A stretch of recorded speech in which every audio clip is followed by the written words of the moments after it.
విశాఖలో జగన్ మాట్లాడుతున్నారు. ఆ లైవ్ చూద్దాం. వైద్యం చేయించుకుంటా ఉన్నారు.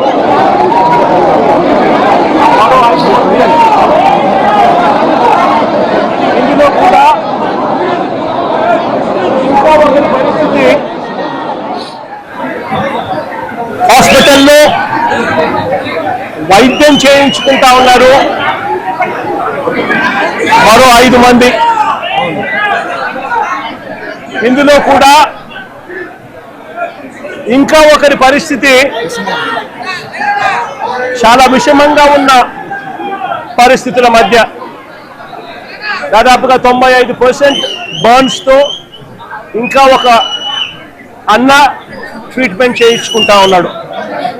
అంటే దాదాపుగా 9 మంది చనిపోయిన ఈ పరిస్థితుల మధ్య ఈరోజు ఇక్కడ ఇలాంటి తరుణంలో మాట్లాడవలసి వస్తూ ఉంది. ఇవాళ నేను కొన్ని సూటిగా ప్రశ్నలు అడుగుతా ఉన్నా. మానవత్వం ఏమాత్రం ఉన్నా కూడా రాష్ట్ర ప్రభుత్వాన్ని,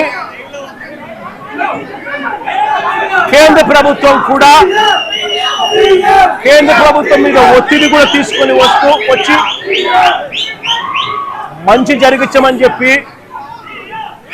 రాష్ట్ర ప్రభుత్వాన్ని కూడా గట్టిగా కోరుతా ఉన్న పరిస్థితులు. ఈరోజు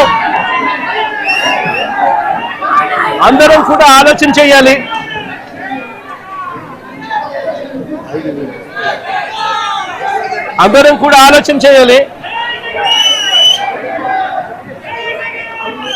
ఈరోజు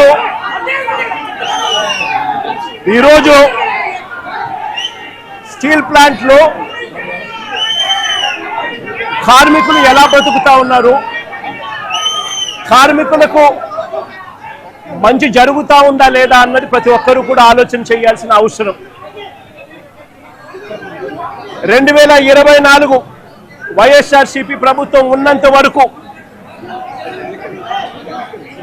కార్మికులు, స్టీల్ ప్లాంట్ ఎంప్లాయీస్ ఎలా బ్రతికే వాళ్ళు, ఇప్పుడు చంద్రబాబు నాయుడు గారి ప్రభుత్వం వచ్చిన తర్వాత వీళ్ళ కూటమి ప్రభుత్వం అధికారంలో ఉన్న నేపథ్యంలో ఎలా బతుకుతా ఉన్నారు కార్మికులు, ఎంప్లాయీస్ అన్నది అందరం కూడా బేరీజు వేయాల్సిన అవసరం ఉన్న పరిస్థితి.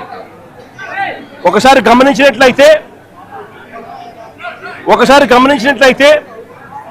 ఇదే స్టీల్ ప్లాంట్ ప్రైవేటీకరణ అప్పట్లో ప్రస్తావన వచ్చినప్పుడు వైఎస్ఆర్సీపీ ప్రభుత్వం గట్టిగా దీన్ని ఆపింది. ఇందులో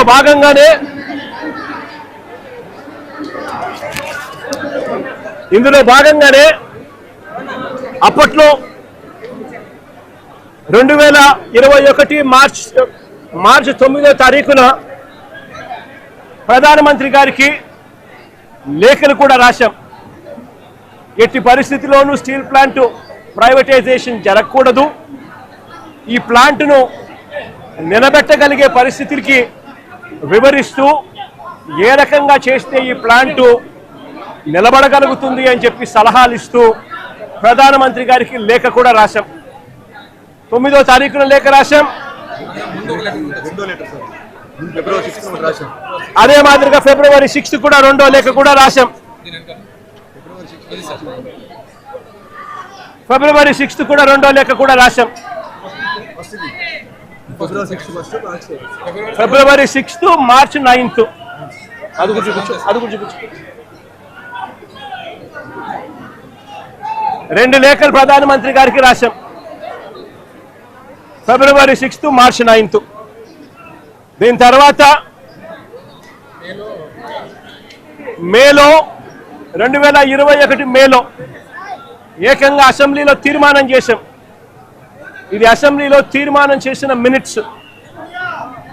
ఎట్టి పరిస్థితుల్లోనూ స్టీల్ ప్లాంట్ను ప్రైవేటైజ్ చేయడం అన్నది అన్యాయము, చేయొద్దండి అని చెబుతూ ఏ రకంగా ఈ ప్లాంట్ను గొప్పగా నిలబెట్టగలుగుతాము, ఏ రకమైన మార్పులు చేర్పులు చేయగలిగితే ఈ ప్లాంటు బ్రహ్మాండంగా నడిచే పరిస్థితి ఉంటుంది అని చెప్పి కూడా వివరిస్తూ సలహాలు కూడా ఇచ్చాం. ఈ సలహాలన్నీ కూడా ఇస్తూ అసెంబ్లీలో తీర్మానం చేసి, therefore the House unanimously resolves to oppose the decision of the Government of India on strategic disinvestment of Government of India's shareholding in RINL Visakhapatnam, along with the management control by way of privatization.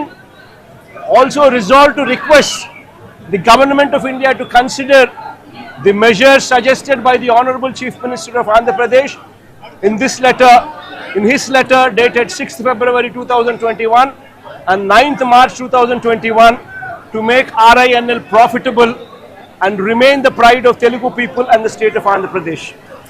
ఈ మాదిరిగా అసెంబ్లీలో తీర్మానాలు సైతం చేసి ప్రైవేటైజేషన్ను అడ్డుకోగలిగాం, ఆపగలిగాం, ఎంప్లాయీస్కు తోడుగా నిలబడగలిగాం. అంతేకాదు ప్రధానమంత్రి గారు విశాఖపట్నం వచ్చినప్పుడు నవంబర్ 12, 2022 సాక్షాత్తు ప్రధానమంత్రి గారి సమక్షంలోనే ప్రైవేటైజేషన్కు ఆపండి అని చెప్పి కూడా ప్రధానమంత్రి గారిని కోరడం కూడా జరిగింది. పబ్లిక్ మీటింగ్లో ప్రధానమంత్రి గారి